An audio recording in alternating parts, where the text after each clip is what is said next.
Well, it's a privilege for me to be able to welcome you to day 3 of BCS Insights. We've had a cracking first couple of days. We've listened to Dame Steve Shirley tell us some tremendous personal experiences. We listened to Adam Philthorpe from our own BCS, Matt Howarth yesterday, and Rebecca George had a lot to say about individual responsibility. Today, we're having a slight change of tack. We're looking a little bit more about how things are going to influence us in the future. That's me, Brian Munsterman, pleased to be here. This is our session 3, Living with Emerging Change. And so our first speaker is Luciano Floridi. He's Professor of Philosophy and Ethics of Information at the University of Oxford. He spoke to us last year.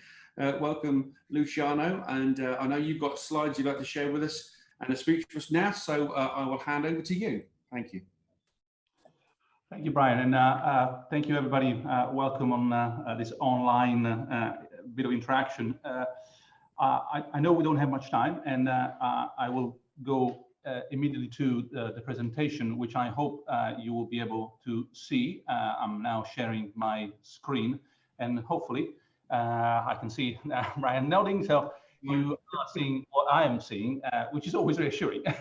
So in the few minutes available, I'd like to sketch a few trends, nothing that you might not have heard of before, but I hope that the overall horizon scanning may be fruitful in terms of putting together a few bits.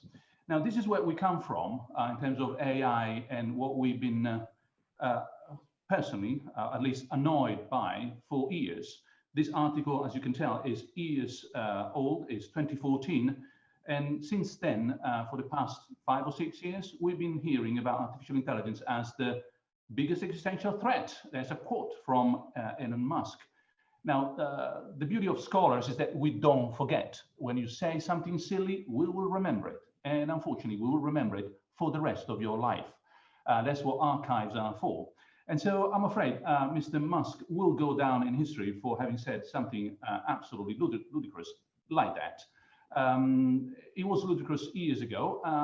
It is now embarrassingly ludicrous, not least because we know exactly what are the threats that are surrounding us. Biology being way more powerful than anything else, and global warming and so forth. Now, the classic philosopher been saying this for years. No one wanted to listen. Now it seems to be a bit more obvious. Things have not gone much better, though. This is, again, 2019, fast forward, closer to us, when Sainsbury was trying to do something till-free. Well, just wait a few months, and that's what happened. Same picture, different story. Didn't quite work. I think we will hear much more from someone who knows much more about this in the next talk. But public attitude counts immensely. You ignore it at your own peril. Come even close in time, AI and so on, and this is what we finally are realizing. Artificial intelligence won't save us from coronavirus. Did we really have to put that in the title? Was anyone in any doubt? Was still someone thinking that it was the final monster or the final solution for all problems? Well, since it is neither one nor the other, here are the 5 points that I want to share with you in the next 10 minutes or so. And there are 5 more in terms of 5 areas where AI can really be of some help. And we can stop talking about science fiction either way. Science fiction as the ultimate destruction of the world, or science fiction as the ultimate solution for all our problems, and deal with the boring reality around us, the real technology, the real science, the real practices, the everyday work that we need to do. First of all, make AI work against wrongdoing. This is crucial, and I will just use a few examples, but of course we know that AI is responsible for, sometimes, making things like bias even more problematic. Some of the problems we have are due to the data, not to AI, and a lot of things, for example, breach of privacy were there before AI. But the challenge here is the generalized sense of vulnerability that this powerful tool, which is there for serving us and for do something good, may actually make more exacerbated. Point number 2, we should make AI enhance human decision and control, not the other way around, not take away responsibility, but enable us to make better use of the technology that we have at hand. And in this case, just one case, again, very concrete, but the challenge here is complexity and the opacity of some of the tools we have. Now, that opacity doesn't have to be there. There's plenty, and I'm happy to discuss this, plenty of initiatives where the opacity is being eroded as we speak. It comes with all complex systems. Now, the way in which we deal with complexity, think, for example, of immense urban environments that had to be managed properly, is through more complexity. That's human history. We have been escalating the levels of complexity as we go along through the centuries to be able to deal with more complexity through more complexity. It needs to be done properly, and AI can be an enormous force for good here. We should make AI support human responsibility, as I said before. Here is, again, crucial. I'm sure many of you have had my experience where at some point you're told that, I'm sorry, it cannot be done. The computer will not be able to do it. You need to adapt to the computer so that that form, that application, that grant, or whatever it is, finally goes through. It should be really the other way around. Now here, however, the challenge that I want to highlight is the obvious, immense challenge that is threatening, and that's for real, not sort of Elon Musk kind of science fiction, our planet as we speak. And by the way, I would love to invite all these billionaires who want to go to Mars to take care of this planet first, just in case we don't have one to move from in the next generation or two. Now here is uncontroversial data for anyone who knows anything about science and technology, President Trump excluded, of course, and is the care of the planet. Now here, one of the traps is the feasibility trap, as I tell my students. Just because something is doable, it doesn't mean that it's interesting. We should tackle the hardcore problems here, and I'll tell you more about this in a little while. Number 4, this AI should make us more human, not less. And forget about cyborg or anything, again, that belongs to beautiful movies that I enjoy way too much on Netflix. I wish I didn't have that kind of addiction, but it is Hollywood. Anything cyborg of that form, it's quite useless. Here, however, the true challenge is the erosion of our autonomy. And what I'm talking about is 24/7, for example, recommending systems, constantly suggesting to do something instead of something else, that option rather than another, every day, every week, every month, every year, for the next 20 years. What happens to my autonomy? Did I really want to have their power trousers, their holiday, their job? Did I choose? Well, we need to be more careful. This will not catch the headlines of newspapers because it doesn't happen one day to the next. It's not catastrophic in the Greek sense of the word, sudden change, but it is the boiling of humanity into increasingly hot water. And finally, we should make AI work for humanity. I mean, this is not the right crowd to highlight this, so I will be really very quick. AI is not destroying jobs, it's polarizing jobs, it's making some jobs, or rather some tasks, obsolete, generating many others that we don't even imagine. There's a lot of DIY. I mean, basically a lot of things that we used to have people doing are back on new customer. We need to remember this next time I'm going to scan now the beans at the supermarket. There is no AI there. It's just me now doing it instead of either another human being or a machine.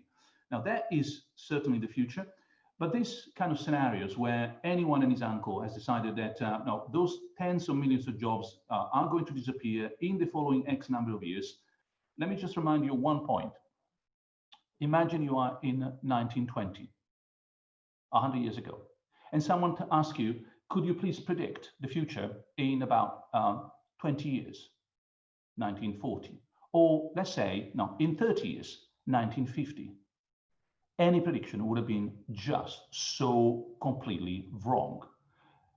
This is the kind of sort of narrative that we are exposed to. People talking, and always, no, people including in this room, as you were, invited to say, oh, what's the world is going to be like in 30 years? You must be joking.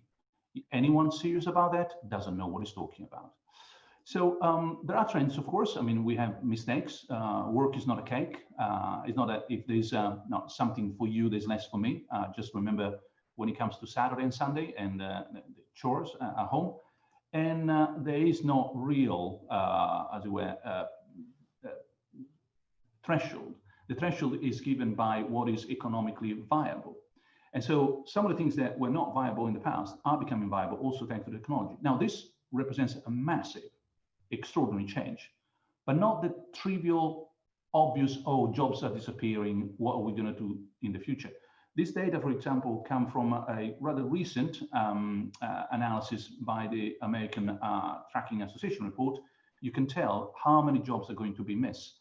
The narrative there was that, of course, driverless cars are coming. Who needs truck drivers? Seriously? Because a truck driver just drives from A to B. It doesn't check the content of the truck. It doesn't open the gate. It doesn't fill the forms. It doesn't X, Y, and Z. So there is a lot of unfortunate misunderstanding here. This is another problem. Jobs going, jobs coming, but not the same people being appointed. And that's the difficulty.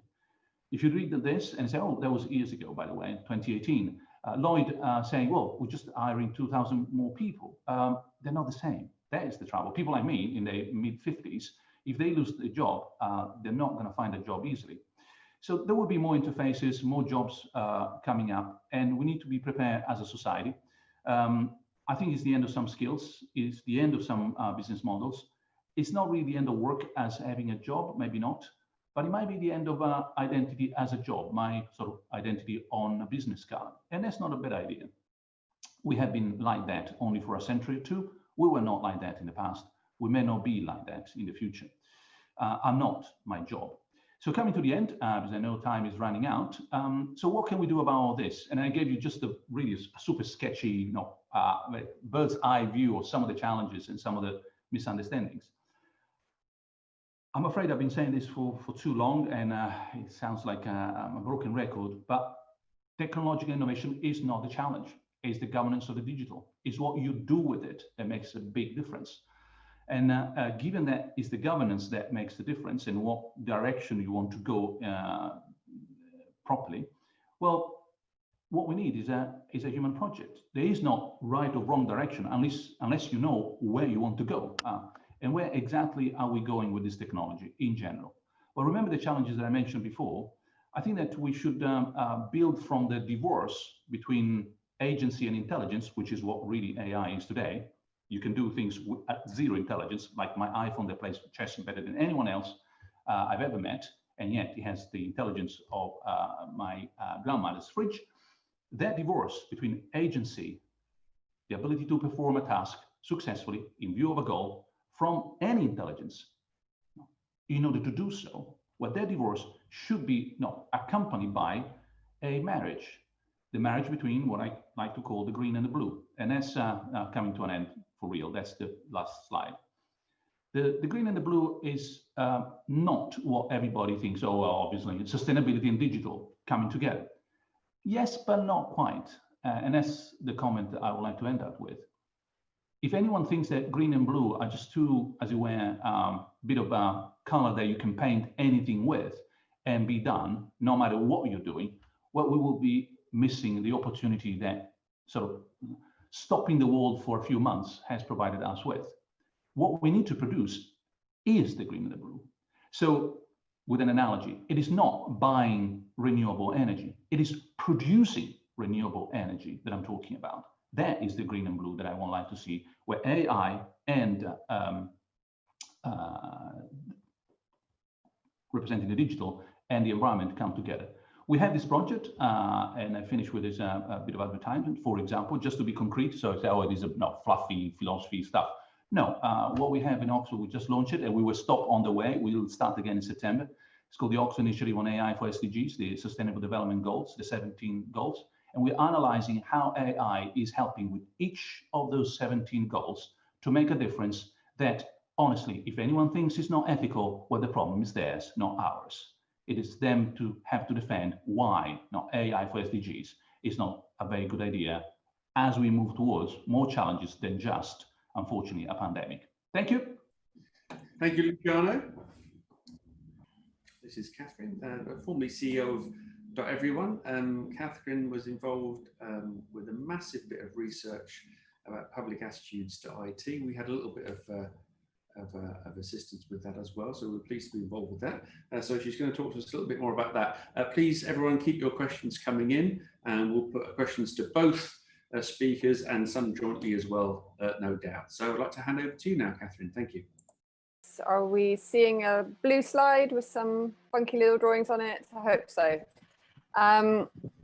So thank you very much for the invitation to speak today. Let me just make sure, there we go. I am Catherine Miller, so as Brian said, and I'm going to talk through this research that we did, people, power and technology. Sorry, I've got struggling a bit on moving the slides forwards. Let's just see. Here we go. So people, power and technology is research into the public's attitudes and understanding around digital technologies. And as Brian said, it was kindly supported by BCS amongst others. This is a piece of research that we started first in 2018. And I think it is worth pointing out at that point, although there had been a lot of research into how much people use devices, for how long, to do what. There was also a lot of research around digital skills and digital inclusion. At that point, no one had really asked, do people like this stuff? How do people feel about the impact of this? And that's really what we set out to do in 2018 for the first time. 2019, we looked at the attitudes of people working in the UK tech sector. And then this year, we came back to the public and back to some of those original questions. And I think it's a fascinating moment to stop and look again, because when we did our first piece of research, we actually published just shortly before the Cambridge Analytica scandal broke. And within the research at that point, you could sort of see the seeds of uneasiness about people's relationship with technology beginning to emerge. And in the 2 years that followed, those have been the 2 years of so-called techlash, kind of slew of negative stories about the impacts of technology. But I think it's also worth bearing in mind also a time of regulatory change with the GDPR coming in, and also really willing adoption of a lot of new technology. So things like Alexa, Fitbit, Nest. When we did this research 2 years ago, those were exotic and they're now mainstream. So there were three themes that we looked at this year. The first was around unlocking the benefits of technology for everyone. The second was around closing the understanding gap. And the third is around creating accountability. And I'll run through a bit around each of those in turn. So the first point about, where do people feel the benefits of technology? And I think it's really important to stress in this conversation that people like technology overall. People think that it's making their lives better, and to a lesser extent that it's making society better. But I think it's important that we ground this conversation in an awareness that people really see that technology does good stuff in their lives. What's interesting is that there's a gap in that perception of benefit between the benefits to you as an individual and to society. And in fact, that gap is starting to close a little on where it was 2 years ago. Interestingly, because people are being a little bit more ambivalent about what it's doing for their own lives individually. So the society figures are relatively static, but you're seeing, so in 2018, 50% of people said the internet had made life a lot better for them. So the overall stats coming down, but also the depth of feeling is coming down. The other thing that's changed and where I see a great concern is that there's an increasing economic divide in people's perception of the benefits. So 85% of people in higher socioeconomic groups say the internet's made life better for them, compared to 75% of less well-off people. And I think there's a danger in getting to a kind of class of people who are sort of tech left behind, and people who are not feeling the benefits of technology in their lives. The nature of the way that we did the research was that we actually did the quantitative survey in the end of February, and the focus group work happened just in the first couple of days of the lockdown. And it was a fascinating moment to talk to people about technology, because it was almost like a reality check. And suddenly we're in the shock of lockdown, and people went, wow, tech's amazing. Look at this, I can't leave my house, but I can still do my job. I can still educate my children. I can still communicate with my friends and family. And I think, you know, I think 3 months on, we're all feeling very jaded about doing everything online. But I think that moment of lockdown really was a moment of wonder and appreciation in terms of people seeing how technology affects their lives. However, there is a big gap here, and that is around, to Luciano's point around the governance of the digital. 58% of the public say the tech sector is regulated too little. And again, in focus groups, there was very little sense that self-regulation was going to have any impact at all. People do not trust the tech sector to regulate themselves, and they are very keen to see government step in. And I think, you know, there's also within, it's not a kind of blanket, something must be done. We asked, for example, about some of the trade-offs that regulation would entail. 59% of people say they would be willing to give up the ability to access content that they're interested in if there was greater regulation of online content.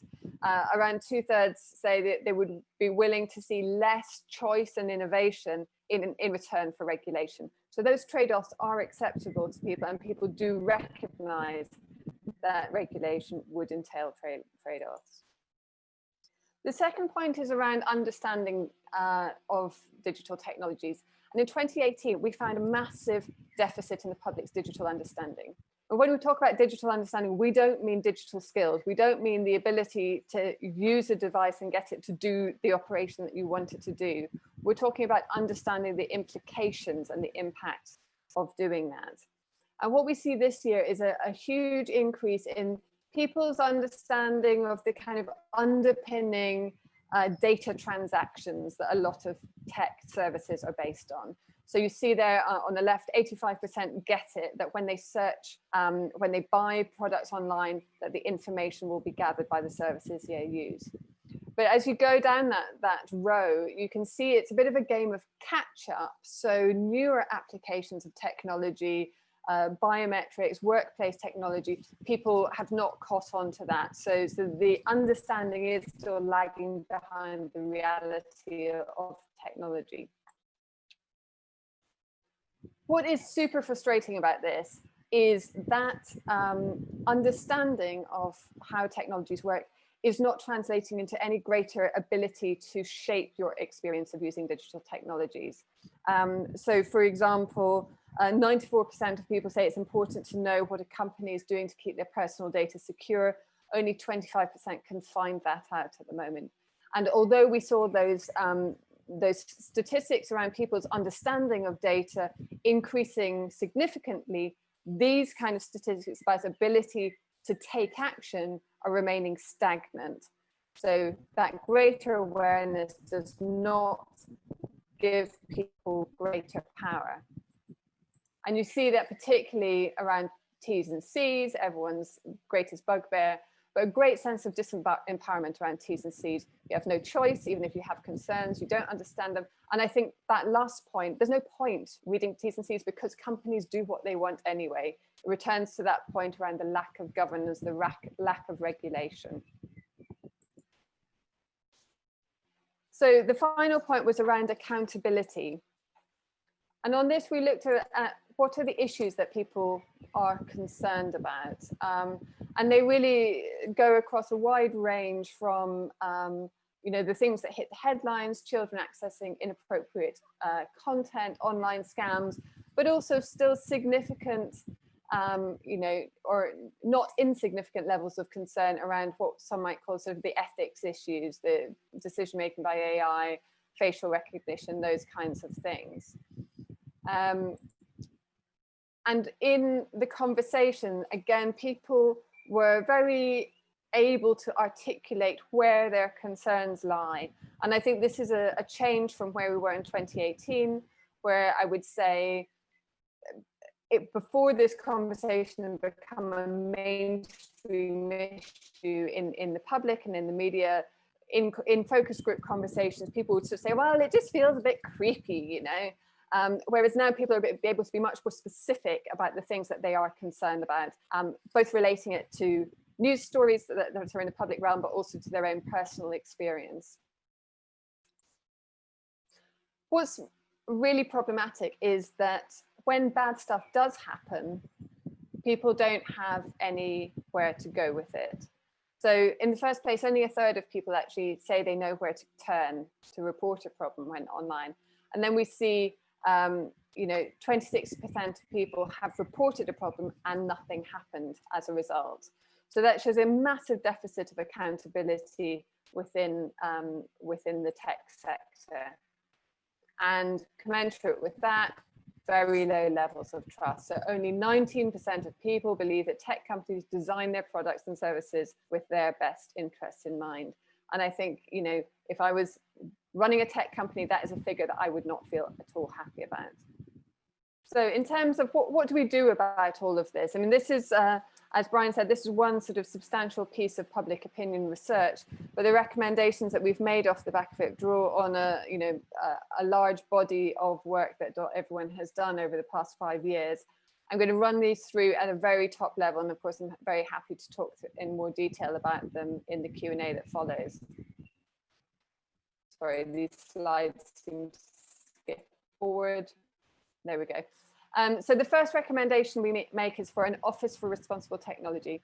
So this is not an internet regulator, but what we say is that we need a body that will steward this move to governance in a digital age, to help the entire regulatory landscape, whether it's the Coast Guard having to regulate autonomous shipping, or the more obvious things of Ofcom having to regulate social media, that all these bodies need a coordinated, concerted action to adapt to the impacts of the digital age.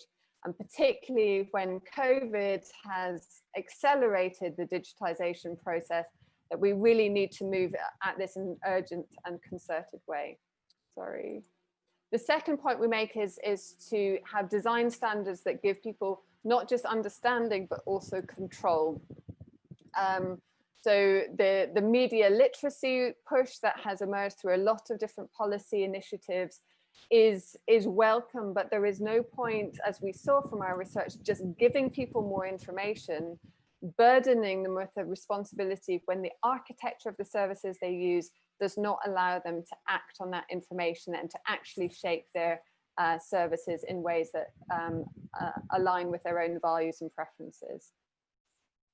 And the third is to create accessible and straightforward means of redress. And I think, in all the sort of policy conversations that go on, I think it's really important that we focus on creating governance that not only governs, but gives people the feeling of governance. So things that make tangible impacts in people's lives, so that they feel that someone in the world in a digital world, someone's got their backs. And giving people a straightforward way in which they can raise issues of concern and have those concerns acted on and answered that makes a tangible change to them, I think is a really important element of that. So that's a very quick run through. All the information is available on the doteveryone website.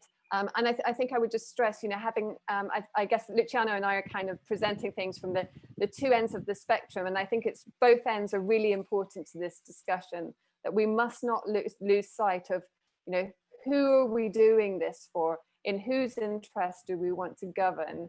And whose interests are we serving? So I would encourage everyone to keep the public at the center of that. Thank you very much. Terrific. Well, that's been fascinating 2 talks, hasn't it, straight off. So we've got loads of questions coming, so we're going to get onto those shortly. I think I'd like to say, first of all, that we enjoy Elon Musk getting a little bit of shade from Luciano, so that was very good. And Catherine, the Office for Responsible Tech, what an interesting idea that is. So I think maybe both those things will come up in our questions. Before we do the questions, I'm just going to run a poll, because probably most of our audience are IT professionals. One of the things that's difficult for sometimes is to be able to speak up when these difficulties come up. So just in that professional context, I wanted to run this little poll, folks. So here it is. I'm going to launch that now. I just would like to just get a sense from the audience as to what you think the first thing IT professionals would need if they're going to have the confidence themselves to speak up on difficult issues. So obviously we've selected these. If you wouldn't mind giving your answers, you can only give one answer, by the way. So just pick the one that you think's key. I'll leave that running for a little bit. In the meantime, let's come to the questions. The first one I'm going to put straight to you, Luciano, because I suppose this does give us a bit of context. What is your definition of AI? So in your talk, what was your underlying definition? Let me start from something that Catherine said, which is how easily we can distract by questions like this. I've been to endless meetings where essentially the whole meeting ended up by throwing chairs at each other in terms of, that's not a definition, that's not what I mean, that's not a... So there are general ways of understanding. Any good dictionary will provide one. The personal view of AI that I use is the classic one, which was established in the 50s during the founding seminar at Dartmouth, which is making machines, engineered artifacts, do things that if they were done by a human would require intelligence. Now that is, for anyone listening, is a counterfactual. That applies to a dishwasher. If I were to do the dishes, I would have to exercise my intelligence. I cannot do the dishes like a dishwasher. A dishwasher doesn't need to be intelligent. At that point, you have two traditions, and I close here. One from the 50s onwards, which is the cognitive tradition that tries to implement some intelligence, no matter how small and limited, into an artifact, and that has been a total disaster. Zero success whatsoever. And then the engineering tradition, which has decided, I need something to solve a problem. I don't care whether it is intelligence or not. Do not ask whether submarines are swimming or not. They do the job properly. Same for the airplane, same for the dishwasher, same for the neural net that recognizes cats. It's not intelligent, but does the job properly. And that's my definition of AI. The ability to solve a problem in view of a goal successfully without any need of intelligence. Okay, thank you for that. So I'm going to just go back to the results of our poll now, because we've given them a couple of minutes. Now I'm going to ask Catherine to comment on this. So I'm just going to share these results.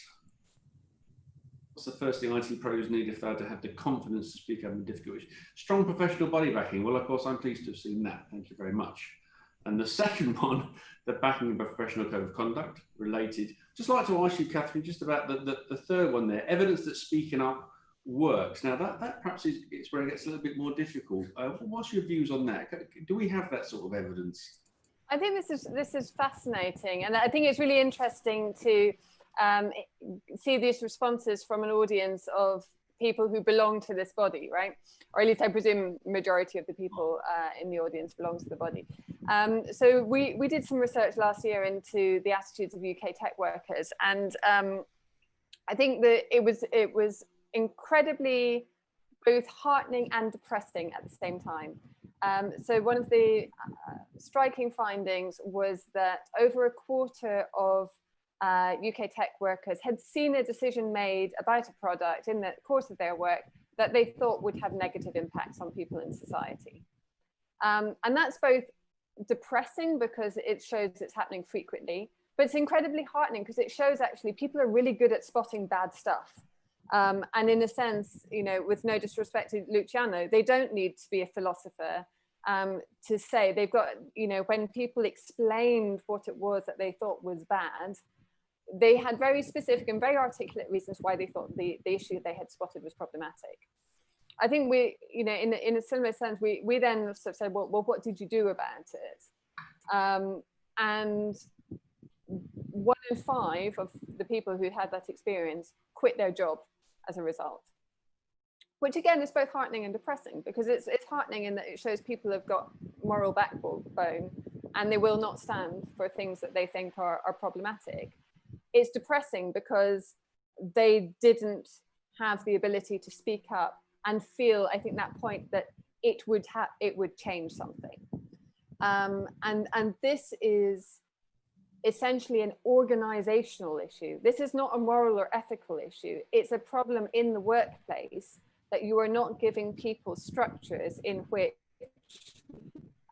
speaking out is possible. And there isn't a place to go what we found in that research was where people did have a place to go, where they could raise it with a manager, generally they were happy and they did not then quit their jobs. So I think the lesson is for tech organizations is you need to set up these structures, because otherwise the most valuable asset in your organization is walking out the door, because they won't stand for bad stuff happening. Thank you for that, Catherine. Is your experience similar, Luciano, in obviously you're very embedded in the ethical side of things, that people need more empowerment, backing to speak up? I think so, and I think one of the problems we have, which, following like a footnote to what Catherine said, which I completely, entirely agree, and it's a very important point, is that precisely in the culture of an organization, or in the mechanism that we have in society, we're not allowing for real, robust, challenging elements in that society so easily. I mean, the ICO, for example, is a great exception. But many other bodies tend to be just a bit too close, either to power or to industry or to et cetera, to be, as it were, invited and motivated to work as a counterbalance. And I'm not saying, therefore, that they do a bad job, but they could do a better job if that sort of incentives were there. If my job is basically I'm paid to coast travel, shall we say simply, well, then I wake up in the morning with that kind of intention and I go back to sleep with that intention. If my job is to make sure that I don't break too many eggs in what I'm doing, well, inevitably some eggs will be left alone, because otherwise, for example, they will never call me back to the same room, so I can't, etc. So better being in the tent rather than outside the tent. We all know about this a million times. So I think that there's maybe at the end of what all this conversation is, there are many divides, but also a lot of gaps. And the divides seems to me quite clear, been clear for decades now. The gaps are becoming increasingly clear. The gap that Catherine and their work has again highlighted is where is the counterbalance, for example, in terms of redressing. And that's the last point I want to make. Like recently, well, now a couple of years ago, when the European Commission launched a program on AI for good, etc., the high-level group and so on, I'm one of the members. But before that, we did some preparatory work for the work of the Commission. And one of the 20 recommendations that we issued was make sure that if something goes wrong, and it will go wrong, because that's human life, I know where to go. I can ring a bell and say, I've been wrong cataloged by this. I didn't get a mortgage because there was a mistake in the software, etc. We don't have that so easily these days. And that seems to me the counterbalance there is absolutely necessary. Yeah, that's interesting. There's some specific sort of example questions come in, particularly about this balance between ethics and regulation. Of course, these are different things. So Stephen Murgatroyd has said effective regulation may well impede or destroy many current monetized free business models, which I think is well understood, isn't it? But perhaps I can just go on to this. Does that mean that companies like Facebook and Google should become utilities regulated by the government? Catherine, what's your view on that one? I'm not in favor of the utilities model. I think the point around the business model, I think actually, although it's widely understood, it's very rarely spoken about. And in a sense, I think that's why a lot of the regulatory initiatives don't actually get to the heart of the problem. So, the online harms proposals, although, elements of it are good, it's symptomatic treatment. And the actual tough bit of saying, actually, the reason these symptoms emerge are because of the underpinning data-driven monetizing, the fact that the people who use the service are not actually the client is the advertiser. And so the products are optimized towards the advertiser. I think those are the things that actually people are not grasping and not grappling.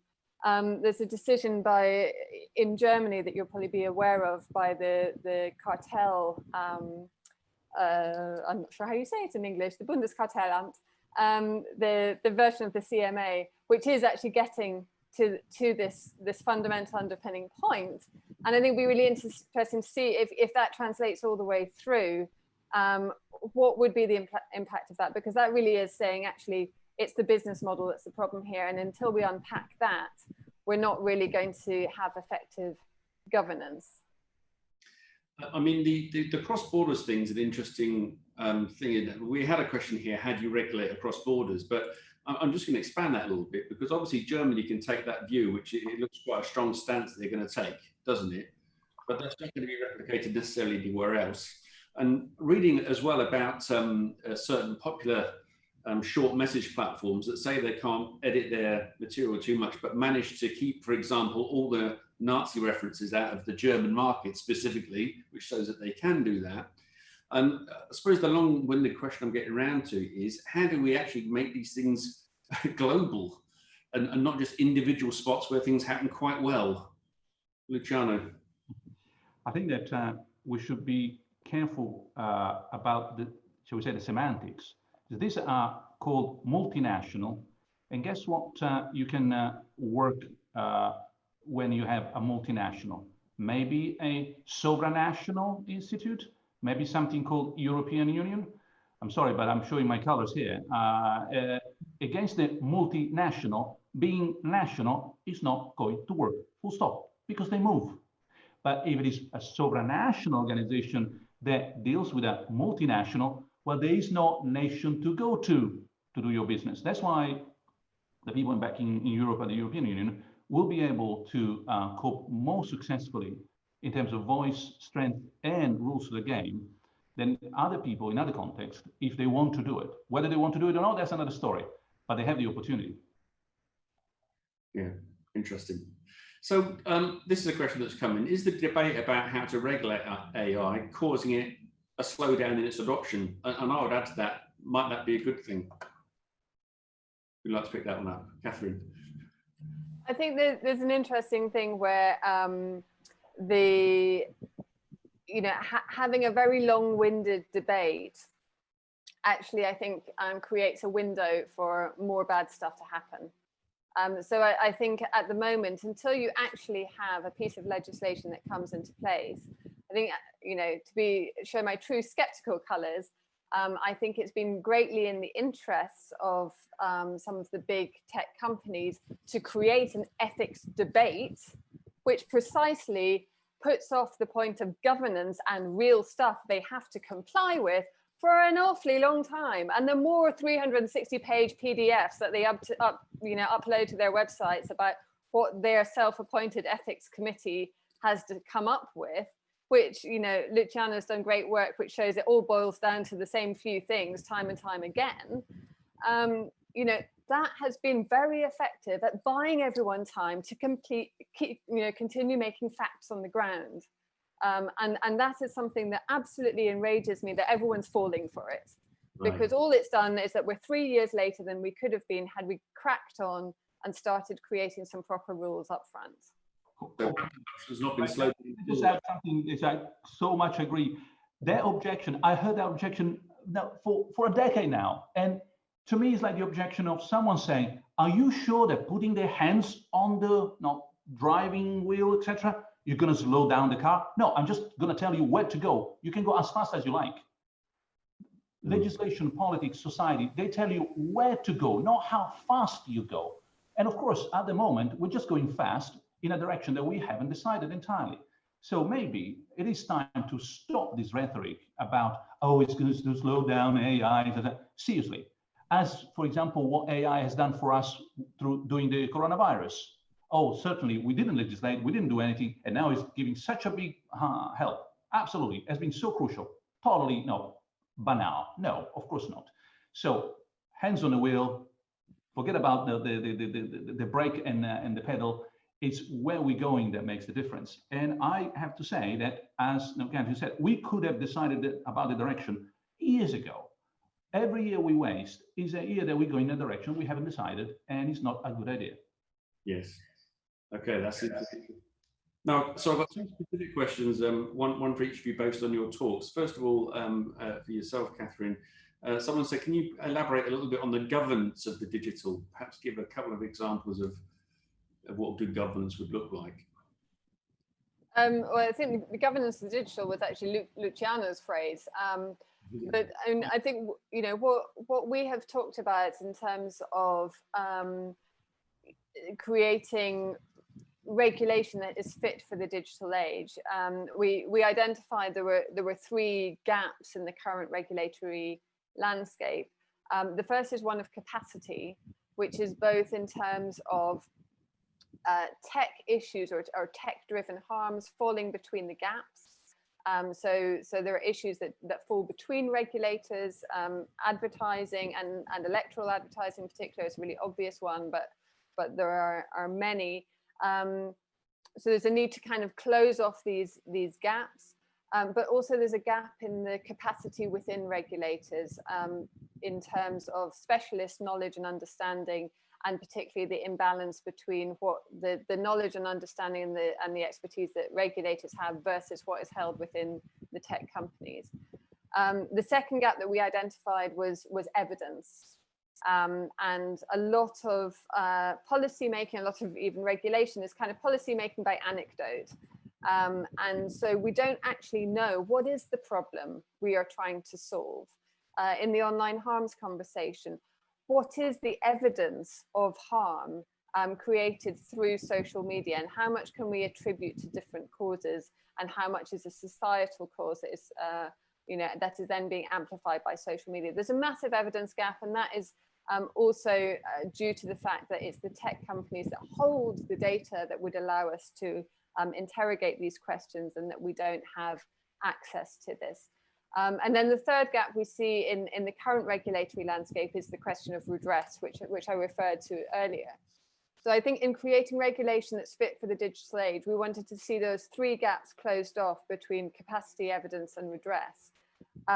But above all, I think we want to see regulation that is iterative and adaptable and flexible, so that you're not trying to write a rule book for technologies that you haven't yet foreseen, and harms that you haven't yet foreseen.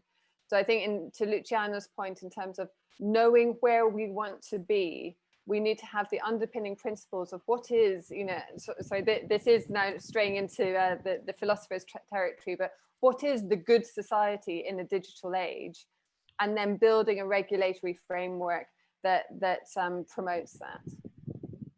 So one of the points that you made, Luciano, and this was you, I think I've got this right, apologies for leaving that one on you, Catherine, was about opacity of decision making. So somebody's just written in saying, in financial services, GDPR requires simple explanations of automatic decisions.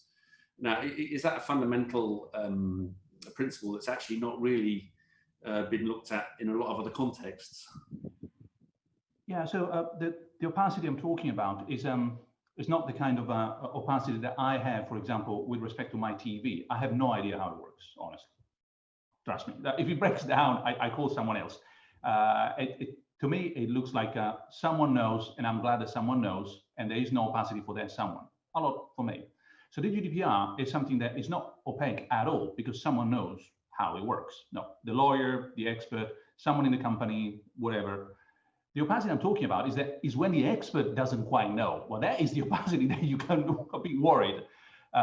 Imagine you have, instead of the simple app or some kind of AI, say a machine learning piece of software that does some work for you in terms of recommending system for your company. Okay, something concrete. And you're not quite sure exactly, having given all those data to begin with, the statistical model puts out some kind of maybe understanding and say, well, that's what you should be doing. You say, how exactly does it? Well, the complexity of the object in question is not something, not magic, is an engineered form of complexity. And anyone who is listening here and knows anything about physics, complexity starts with three bodies, not 1,000. Three is the classic Wikipedia, please, three-body problem. Three bodies interacting with each other are already sufficiently complex not to allow straightforward, easy equations to be calculated. That's the complexity we're talking about. So multiply by 1,000, 10,000, 1,000,000, and of course say, oh my goodness. Well, the question is that we have the technology to cope with that kind of complexity. The problem becomes when the opacity is an excuse, above our conversation again, for not doing something, for blaming the computer, for delegating decisions and responsibility. That is unacceptable. So the bottom line is, if you don't know how it works and it might be causing problem, just don't build it. Stop immediately, because that would be my attitude towards a nuclear power plant. Say, we're not quite sure, but yeah, maybe. No, I don't think so. So engineering has its own standards, we all know, and verification and validation are there for a reason.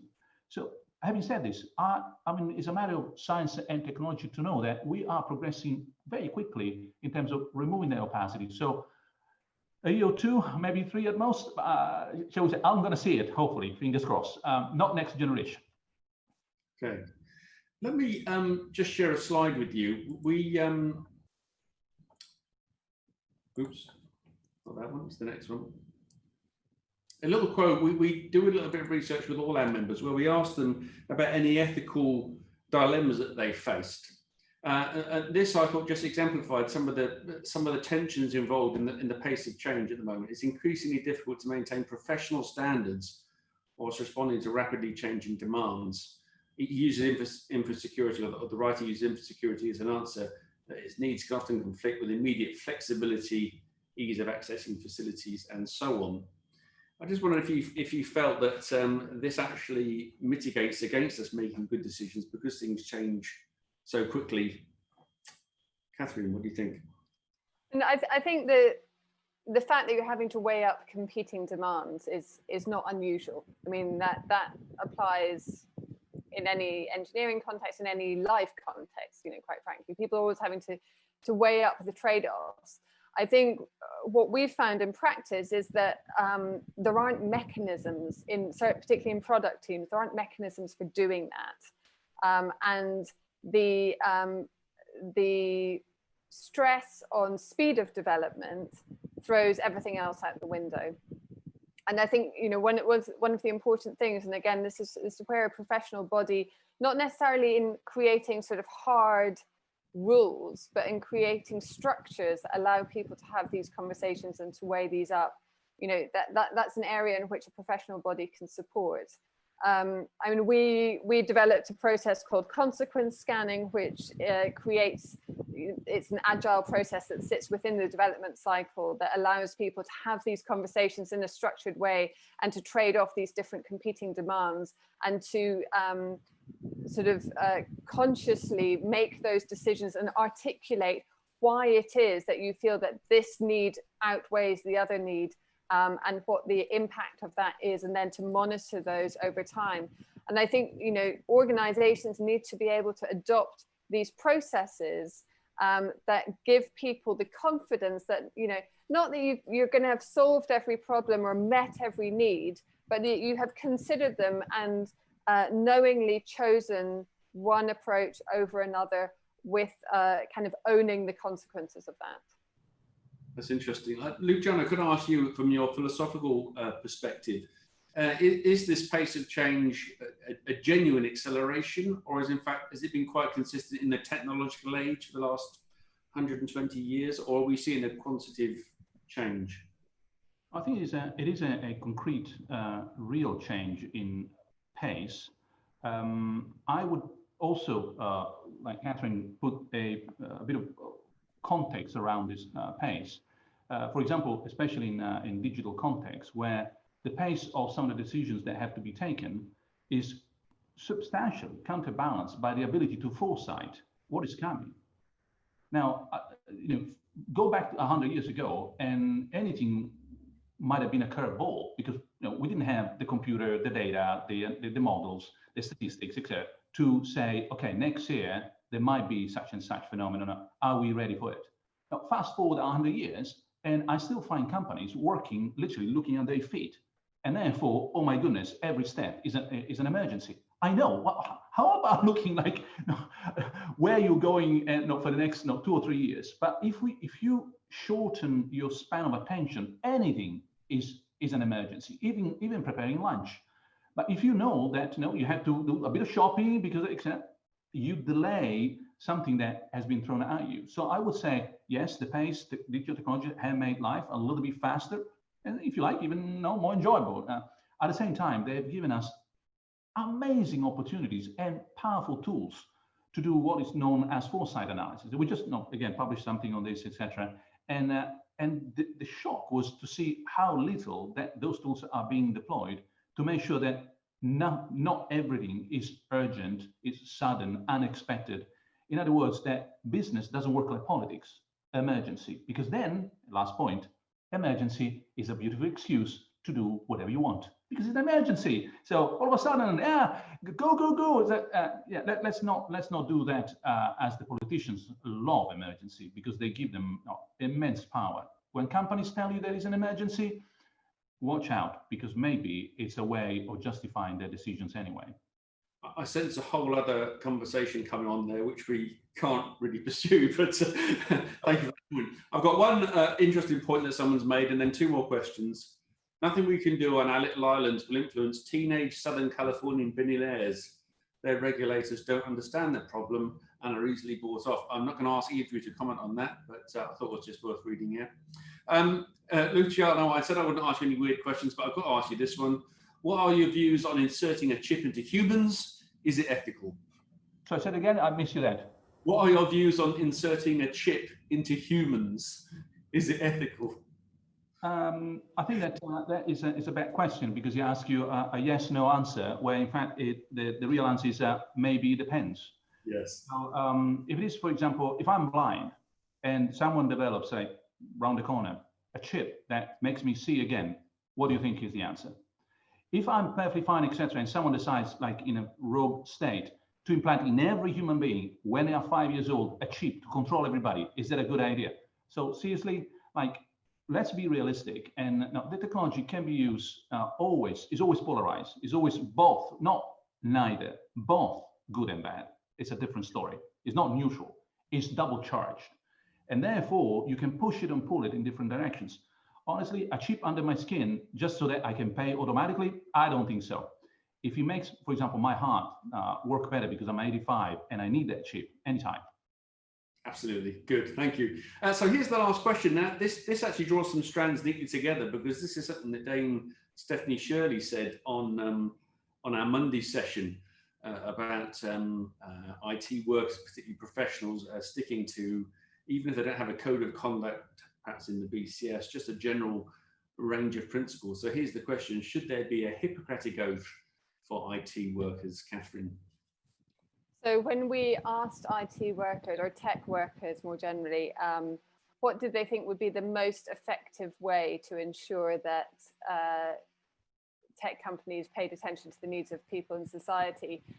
A Hippocratic oath was seen as the least effective mechanism amongst UK tech workers, although it is the most talked about option. And the thing that people thought would be most effective would be legislation.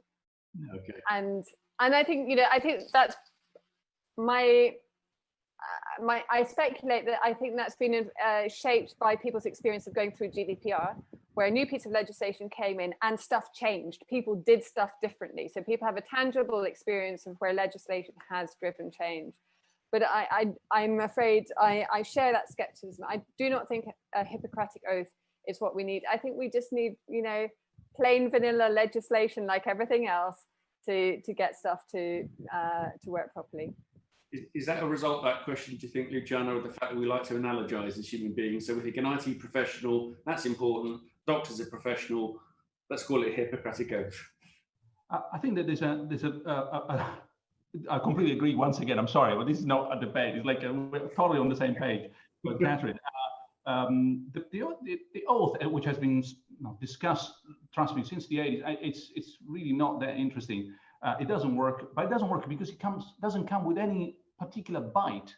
If you are a doctor, when you swear that oath, assuming that allegedly you do, because it's a bit of a myth as well, well, if you don't respect it, you're out of the profession. That hurts a lot. Okay, so of course, no ethics every time. But you know, the incentive of being ethical as an extra matter of legislation or regulation of the sector, saying, okay, if you abide by these rules, you are in. If you are not, you are out, independently of the law. So imagine the BCS is the only place where, unless you're a member, you can't work. So either you're a member and you can work in IT or not. And the BCS said, well, these are the principles. If you don't abide it, well, then we're talking about a completely different story. So people should remember that when the doctors are swearing whatever they are, swearing, that then they also know that they're sort of joining a category of experts or professionals, and that is the way of doing it, or being kicked out. And therefore we're back to legislation, basically. Rules, plain vanilla rules. That's what we need now. So yesterday the question came up for our president, has anyone actually lost BCS membership because of their behaviour? And the answer to that question is yes, because that's what a professional body means. So I think that's a lovely place for us to finish. Can I say thank you very much, Luciano. Thank you very much, Catherine. Really enjoyed that this afternoon. Some excellent questions from the audience. Thank you for that as well, audience. Can I also mention that if you go on to iTunes or whatever Apple is called now, and Acast or Spotify, you can also find some podcasts that I've done, actually one each with Catherine and Luciano, where we talk about some other issues as well. So please listen to that if you're interested in more. I'm just going to share my screen with you by way of closing. This is BCS's campaign just to make sure that we acknowledge professionals, IT professionals, for all the difficult things they're doing now as key workers. So please nominate people for that. It's vital. Thank you very much, Luciano and Catherine. Thank you, audience. And I'll bring this broadcast to an end. Thank you. Bye. Bye.